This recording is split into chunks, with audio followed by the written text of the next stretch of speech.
A stormy discovery. The wind howled like a banshee, rattling Sarah's small cottage. Rain lashed against the windows, blurring the world into streaks of grey. She pressed her forehead against the cool glass, a knot of anxiety tightening in her stomach.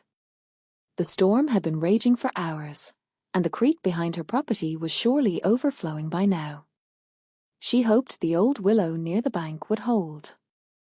A flicker of movement caught her eye. Something dark and huddled near the far fence line, almost swallowed by the overgrown weeds. It hadn't been there before. Curiosity battling with apprehension, she grabbed her oilskins and a heavy flashlight. The wind tore at her as she wrestled the door open, nearly ripping it from her grasp. The beam of her flashlight cut through the downpour. It was an animal. Small, dark, and utterly still. Sarah's heart leaped into her throat. She trudged through the mud, the storm's fury unrelenting. As she drew closer, the shape resolved itself. A foal. A Mustang foal, no more than a few weeks old, plastered to the ground, shivering violently. Its dark eyes were wide with fear and exhaustion. "Oh, you poor thing," as she whispered, her voice almost lost in the wind. She knelt, cautiously extending a hand. The foal flinched, but didn't run. It was too weak. Its thin coat offered little protection against the icy rain. Sarah could feel the sharp points of its ribs beneath the wet fur. It was heartbreakingly thin. She ran a gentle hand down its neck, feeling for injuries. The foal trembled harder, its breath coming in shallow gasps. She had to get it inside. Leaving it out here meant certain death. But how? It was barely able to stand, and the storm was showing no signs of relenting. "Easy now," she murmured, her voice soothing. "I'm going to help you." The foal watched her, its dark eyes filled with a mixture of fear and a desperate plea for help. Sarah knew she couldn't leave it. She just had to figure out how to get it to safety. A fight for life. The foal felt impossibly light in Sarah's arms as she hurried towards the back door. Its thin legs dangled, and its head lolled against her chest. She kicked the door shut behind her, a gust of wind momentarily stealing the warmth she'd been trying to preserve. Inside, the air was thick with the scent of wood smoke and lavender. She laid the foal gently on a thick rug in front of the fireplace. The fire crackled merrily, casting dancing shadows on the walls. "There you go, little one," as she murmured, her voice barely a whisper. She grabbed a stack of soft, woolen blankets from the linen closet and swaddled the foal, tucking the edges in snugly. Its coat was rough and surprisingly dirty, a stark contrast to the fragile creature beneath. Next, she warmed a bottle of milk, testing the temperature against her wrist before offering it to the foal. "Come on, drink up," as she coaxed, gently nudging the nipple against its mouth. The foal remained still, its dark eyes vacant. Sarah squeezed a few drops of milk onto its tongue, but it dribbled out, unswallowed. Panic began to tighten its grip on Sarah's chest. She tried again, tilting the bottle slightly, but the foal only turned its head away weakly. "Please," as she begged, her voice laced with desperation. "You need to eat." She dipped a clean cloth into the warm milk and dabbed it around the foal's mouth, hoping to stimulate its appetite. Still nothing. The foal's breathing was shallow and rapid, its ribs rising and falling with alarming speed. Sarah ran a hand along its neck, feeling the faint tremor of its pulse. It was fading. Tears welled in her eyes. She couldn't lose it. Not after finding it, not after carrying it here, not after caring. She felt a surge of protectiveness, a fierce determination to keep this fragile life from slipping away. She had to do something. Now. Grandma's remedy. A wave of dread choked Sarah. Abandoned. The word hammered inside her skull as she hurried back outside. The image of the foal, fragile and trembling, burned into her mind.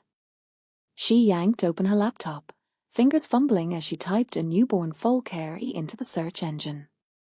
A cascade of articles flooded the screen, each a sterile wall of jargon offering little solace for the frightened creature waiting for her. Colostrum supplementation. Assisted feeding. Hyperthermia prevention. The terms blurred, each highlighting her own inadequacy.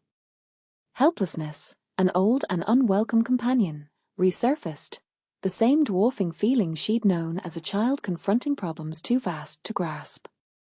Then, a spark of recollection. Grandma Meadow Suite. The warm haven of her kitchen, redolent with herbs and simmering mysteries. Grandma's low, comforting voice, spinning yarns of healing lore over steaming mugs of herbal tea, secrets passed down through generations. Hawthorn, steeped under moonlight, strengthens a weary heart, as she could almost hear her whisper. Lavender and rosemary soothe a troubled soul. Sarah snapped the laptop shut, a new resolve firming her features. The clinical advice offered knowledge, but Grandma offered wisdom, a connection to the earth, faith in the power of gentle cures. She recalled a particular story, a frail lamb coaxed back to life with a concoction of honey, chamomile, and a dash of cayenne. A long shot, a desperate whim, perhaps. But in the quiet of her kitchen, the conviction grew that it was worth the attempt. She delved into her pantry, hands unsteady as she gathered the components. The honey, viscous and amber, felt reassuringly substantial. The chamomile, dry blossoms releasing a soothing fragrance, calmed her. The cayenne, a fleck of fiery red, promised a vital spark. Sarah combined the ingredients in a small dish, adding tepid water until they formed a thin slurry. It wasn't much, she knew, just a modest effort to comfort a creature in distress. But as she stepped back into the fading light, the bowl secure in her grasp, a current of hope surged through her. It was Grandma's legacy. And at that moment, it was all she had. Hope's first sip. Sarah's hands trembled as she measured the warm milk into the chipped ceramic bowl. A spoonful of honey followed, its golden stickiness clinging to the spoon. Finally, a pinch of salt, a barely there dash that she hoped would make all the difference. She stirred it carefully, the clinking of the spoon against the bowl echoing in the quiet of the barn. This wasn't just food, it was hope, bottled and warmed. She filled the syringe slowly, watching as the milky liquid climbed the plastic tube. Hope, however fragile, was now in her hands. The foal lay still in the straw, its breathing shallow and ragged. Sarah knelt, her knees sinking into the soft bedding. "Easy now, little one," as she whispered, her voice barely audible above the rustling of the hay. Gently, she coaxed the syringe to the foal's mouth. Its muzzle was dry, its nostrils flaring slightly. It didn't resist, but neither did it accept. Sarah squeezed a tiny drop onto its tongue. Nothing. She waited, her breath held captive in her chest. Another drop. This time, the foal twitched its ear. Then, a miracle. A small, hesitant lick. Sarah squeezed another drop, and another, each one met with slightly more enthusiasm. The foal's eyes, still clouded with weakness, seemed to focus a little more. Finally, it latched on, sucking weakly but deliberately. Sarah felt a sob rising in her throat. She let it out silently, a rush of relief and exhaustion. This wasn't a guarantee, not by a long shot. But it was a start. It was the first sip. She continued to feed the foal, drop by precious drop, until the syringe was empty. When she pulled away, the foal nuzzled her hand, a soft, velvety touch. Sarah smiled, a genuine smile that reached her eyes. The barn suddenly felt a little warmer, a little brighter. The fight was far from over, but for now, hope had a taste. The wobbly foal. The rhythm of Sarah's days narrowed to the soft whickering of the foal and the pale glow of dawn filtering through the barn's dusty windows. Every 4 hours, she'd mix the mare's milk substitute, coaxing the foal to drink from the bottle. Its small body, once rigid with cold, now felt warmer against her arm. Days blurred into a week, then 2. The foal, still unnamed, remained mostly prone, but its eyes, once glazed with fear, now followed Sarah's movements. A fragile hope bloomed in her chest, a delicate counterpoint to the ever-present anxiety. One afternoon, as Sarah massaged its legs, she felt a tremor run through the small body. The foal struggled, pushing against the hay. Sarah instinctively braced herself, her heart pounding. With a grunt, it shifted, its front legs buckling beneath it. It swayed, a tiny, unsteady tower threatening to topple. "Easy, now," as she murmured, her voice barely a whisper. "You've got this." The foal wobbled again, its legs splayed wide. For a heart-stopping moment, it seemed destined to collapse, but then, with a surge of effort, it found its balance. It stood, trembling, its head hanging low. Sarah held her breath, afraid to move, afraid to break the fragile spell. Then, it took a step. A wobbly, uncertain step, but a step nonetheless. Another followed, and another, until it was shuffling clumsily across the straw-strewn floor. It nudged against Sarah's leg, its velvety nose seeking comfort. A soft nicker escaped its throat. Sarah knelt, burying her face in its soft, downy fur. Tears welled in her eyes, a mixture of relief and overwhelming joy. "You did it," as she whispered, her voice thick with emotion. "You really did it." The foal nuzzled her hand, a small, warm weight against her skin, a testament to resilience and a promise of life. Hope's new name. The warmth of the midday sun seeped into Sarah's bones as she knelt beside the foal. Its coat, the color of damp sand, felt surprisingly soft beneath her fingertips. The little creature blinked, its large, dark eyes locking onto hers. A fragile trust sparked between them. Hope, as Sarah whispered, the name feeling right, a balm to the anxieties that had plagued her since finding the foal. "That's what I'll call you." Over the next few weeks, Hope transformed. The spindly legs grew stronger, and the hesitant steps turned into exuberant gallops across the meadow. Sarah watched, a bittersweet joy swelling in her chest, as Hope chased butterflies, her small hooves kicking up dust devils in the afternoon light. The foal would nuzzle Sarah's hand, her velvety nose tickling, a silent thank you for the bottle and the care. The backyard, once a place of quiet solitude, now echoed with the joyful sounds of Hope's playful whinnies. One evening, as the sun dipped below the horizon, painting the sky in hues of orange and purple, Sarah leaned against the fence, watching Hope graze. The foal's movements, though still coltish, held a grace, a wildness that Sarah knew she couldn't contain forever. Her small backyard, however lovingly tended, was not enough. Hope needed space to run, to be part of a herd, to live the life she was born to live. A wave of sadness washed over Sarah. She had poured her heart into nurturing Hope, and the thought of parting with her was a sharp, aching pain. But she knew, with a certainty that settled deep in her soul, that keeping Hope would be selfish. Love, she realized, wasn't just about holding on.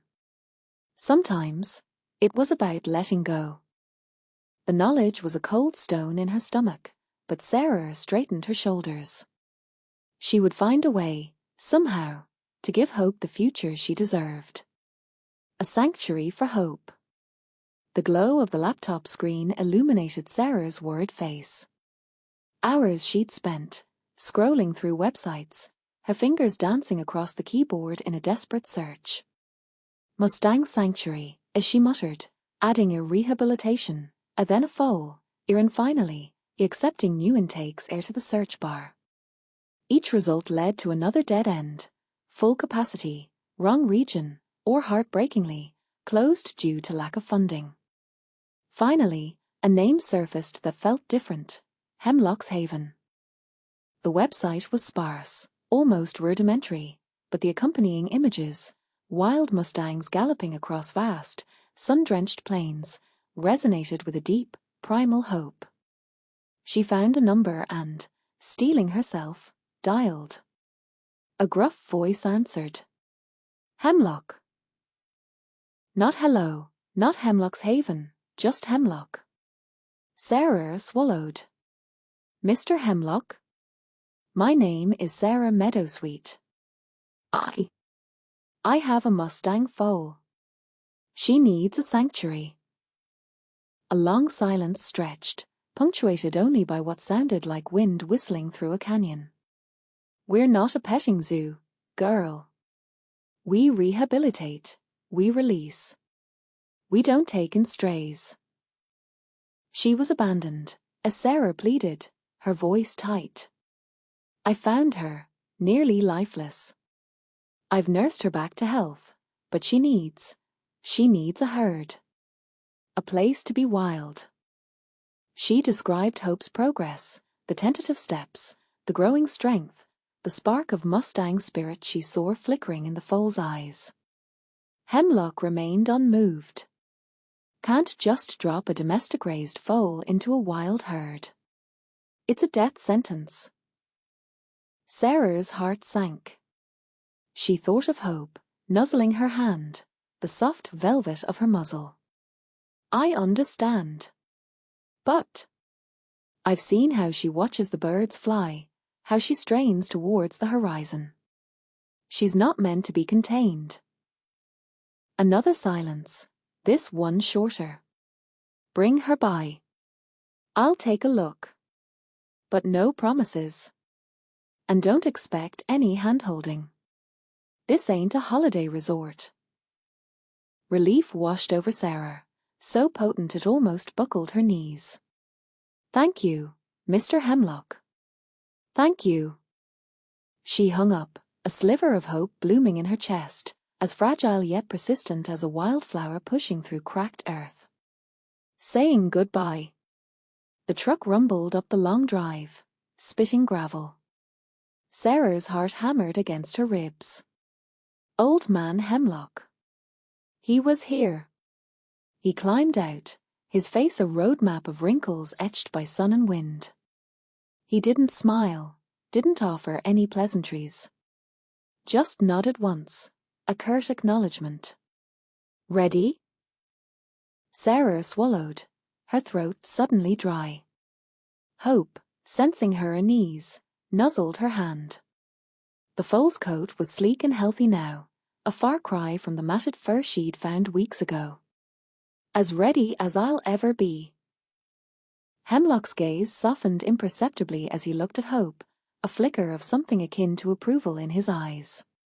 Good. She's a strong one. Needs to run free. He gestured towards the trailer hitched to his truck. Let's get her loaded. Leading Hope was surprisingly easy.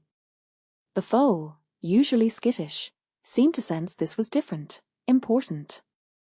At the ramp, Hope hesitated, her ears twitching. Sarah stroked her neck, whispering, It's okay, girl. It's going to be okay. With a gentle nudge, Hope stepped inside. The trailer was clean and spacious, with fresh hay scattered on the floor. Hemlock secured the gate, his movements efficient and practiced. Sarah reached through the bars, her fingers tangling in Hope's menere one last time. Tears welled in her eyes, blurring her vision. I'm going to miss you, as she choked out, her voice thick with emotion. Be good, Hope. Be free. Hemlock coughed, clearing his throat. She will be. He shut the trailer door with a solid thud. Sarah stepped back as he climbed into the truck. The engine roared to life, the sound echoing in the stillness of the morning. As the truck pulled away, Sarah stood there, watching until it disappeared down the drive, a cloud of dust hanging in the air. A tear escaped and traced a path down her cheek. It was a goodbye, but also a promise. A promise that Hope would have the life she deserved. Running free. The truck lurched along the rutted track, a plume of dust blooming behind them, an ethereal echo of their passage. Sarah's grip tightened on the dashboard, her knuckles bone-white. Beside her, Old Man Hemlock, a study in weathered silence, steered through the rough terrain with an effortless grace that belied his years. Sleep had been a luxury these past few days, the spectre of Hope, so small and vulnerable, always at the edge of her thoughts. Acceptance. Survival. The questions clawed at her. At last, the track spilled out into a vast valley, a breathtaking tableau of undulating hills stitched with hardy shrubs and splashes of vibrant wildflowers. Sarah drew in a sharp breath. Mustangs. Dozens, scattered across the landscape, their coats glistening like polished copper in the morning light. Hemlock killed the engine near a sturdy fence of weathered wood. "All right," he rasped, his voice a dry whisper sculpted by sun and wind. "Let's see what they make of her." They carefully unloaded Hope, a slight tremor running through her delicate frame, though she stood firm on unsteady legs. A mare, her face gentle, her coat a rich caramel hue, approached with cautious curiosity. She offered a soft nicker, inhaling Hope's scent. A fragile whimper answered her. "That's Willow," a Hemlock observed, a hint of something akin to tenderness softening his gaze. "Lost her own foal some time back. Might just take a fancy to her." Sanctuary Staff swung open the gate. After a moment's hesitation, Willow nudged Hope forward, a gentle prod into the expanse of space. Sarah's breath hitched. For a heartbeat, Hope remained motionless, a diminutive figure dwarfed by the valley's immensity. Then, she moved. One step, then another, gathering momentum. And suddenly, she was running. Not the clumsy, faltering steps of a newborn, but a powerful, elegant gallop. Her maner and tail flowed behind her, twin banners of freedom. Willow shadowed her closely, guiding her toward the main herd. A magnificent chestnut stallion, radiating pride and strength, watched their approach.